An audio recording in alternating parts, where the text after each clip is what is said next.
Erica and Tim, good morning. That chairman with a lot to say following the State of the Union address you saw right here on Fox 61. Joining us live this morning, Ben Proto with the Connecticut Republican Party. Mr. Chairman, appreciate your time this morning.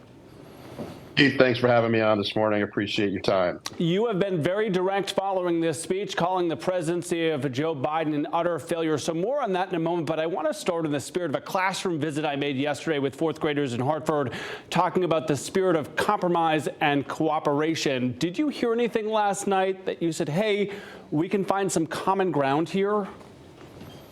I think Joe Biden basically gave a speech as to why he thinks he should be reelected and failed miserably at it. Look, this is relatively simple. At the end of the day, we know where we are in this country, and I'm going to quote, I'm sure, one of your great heroes, Howard Beale. And for those who don't know Howard Beale is, go watch Network. You'll love it. I think it's time for the American public and the people of Connecticut to throw open their windows, stick their head out, and scream, I'm mad as hell, and I'm not going to take this anymore. Well, Mr.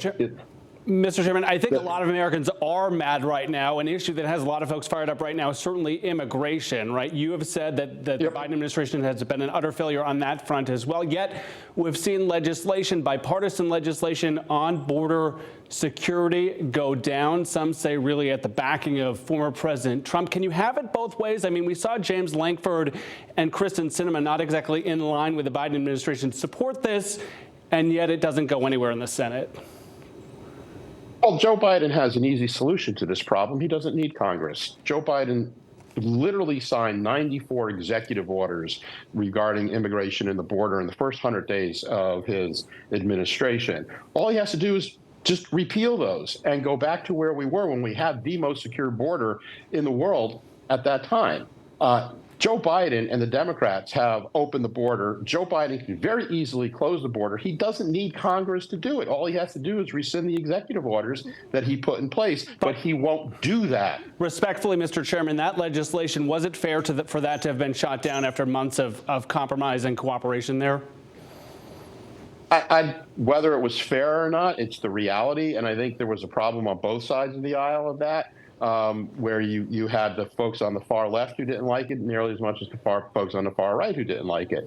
And look, it's really easy for the Democrats to go to what I call their new squirrel, when they need to direct attention differently, and that's to scream Trump, Trump, Trump, when the reality is that they failed.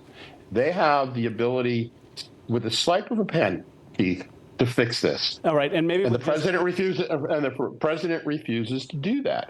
And so at the end of the day, understand what the Democrats are. The Democrats have turned into the biggest gaslighting organization that America's ever known. They flat out lie to the people of the state of Connecticut and to America, and it needs to change. Mr. Chairman, with just about 20 seconds left, speak to that Connecticut voter this morning. President Biden won Connecticut by some 20 points the last election cycle.